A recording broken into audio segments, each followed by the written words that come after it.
दुसरीकडे आषाढी वारीला गालबोट लावणारी एक घटना जेजुरीमध्ये घडली आहे। चालकाचं नियंत्रण सुटलं आणि एका ट्रकनं महिला वारकऱ्यांना चक्क चिरडून टाकलं। या अपघातामध्ये 3 महिला वारकऱ्यांचा मृत्यू झालाय तर 4 महिला वारकरी गंभीर जखमी आहेत। जेजुरीतील भोंगळे मळ्याजवळ ही अपघाताची घटना घडली आहे। मृतांच्या कुटुंबियांना प्रत्येकी 5 लाखांची मदत जाहीर करण्यात आली आहे। अशा घटना दरवर्षी होणं गैर आहे। या संदर्भात आपण त्यांना कवचकुंडल दिलं, पण पैसे दिल्याने काम होईल का? आता मीही माझ्या जिल्ह्यातील एका वारकऱ्याचं असंच अपघाती निधन झाल्यावर 4 लाख रुपये आम्ही नेऊन दिले, पण त्याच्या कुटुंबात तो भक्तिरस, तो भक्तिभाव, अध्यात्माचं केंद्र असणारा तो वारकरी पुन्हा येणार आहे का हो? म्हणून काळजी घेतली पाहिजे। वारी सुरू व्हायच्या 2 दिवस आधीच ज्या पद्धतीनं मिसिंग लिंकवर घटना घडलेली होती त्या पद्धतीनं वारकऱ्यांच्या, कारण सरकारने सुद्धा आवाहन केलं होतं वारकऱ्यांनी देहूला किंवा आळंदीला येऊ नये, डायरेक्ट पुण्याला यावं, आणि त्याच वेळेस हा मुद्दा आम्ही उपस्थित केला। वारकऱ्यांची सुरक्षितता, पावसापासून संरक्षण, रस्ता, दळणवळण, वाहतूक, मला वाटतं जे नाही व्हायला पाहिजे ते झालेलं आहे।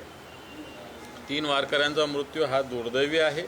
याची जबाबदारी ही राज्य सरकारची। राज्य सरकार याला 100% जबाबदार येतं सांगेल मी। आता मुख्यमंत्री जावं का उपमुख्यमंत्री जावं, जो बूंद से गई वो हौद से नहीं आती। वारकऱ्यांच्या सुरक्षेचा प्रश्न ऐरणीवर आहे। वारकऱ्यांची सगळी हाल यावेळेस होत आहेत। हे सगळं वारकऱ्यांच्या अनेक तक्रारी येत आहेत, पण एक आहे की खूप लोकांनी फोन करून पिण्याच्या पाण्याची व्यथा आणि सुरक्षेची परिस्थिती, जर दरवर्षी निघणारी वारी आणि वारकरी संप्रदाय या संदर्भात सरकारच्या तोकड्या व्यवस्था आहेत, हे आता लपून राहिलेलं नाही आणि त्यामुळेच अशा प्रकारची घटना मोठ्या प्रमाणात घडत आहे। दिंडी चाललेली पुढं आमची पाठीमागून मोठा ट्रक आला आणि ती पाठीमागून ट्रक घातला अंगावर। आम्ही साईडमधून चाललेलो, त्यातून गाठली ती धडाधडा पडत पडत पडत सगळी अंगावून गाडी पुढे निघून गेली।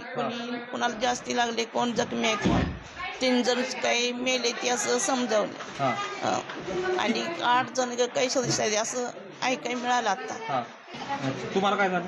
माझा पाय फुटला ना घोट्याजवळ। जण मृत पावलेले आहेत। माझ्याकडे पूर्वाश्रमीला 5 पेशंट आले होते, त्यातले 2 जण फ्रॅक्चर होते।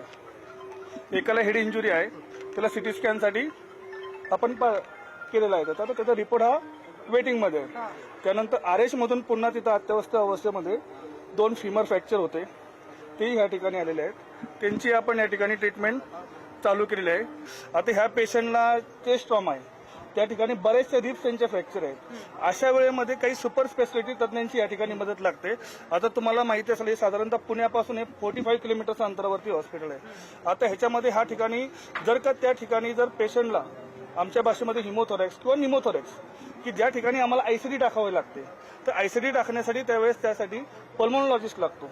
मग अशा वेळेस ह्या पेशंटला अत्यावस्था होऊ नये म्हणून किंवा काय होणं, त्यावेळेस कुठलंही डॉक्टर असेल, कुठलंही ऍडमिनिस्ट्रेशन असेल, त्यावेळेस ते सांगतात।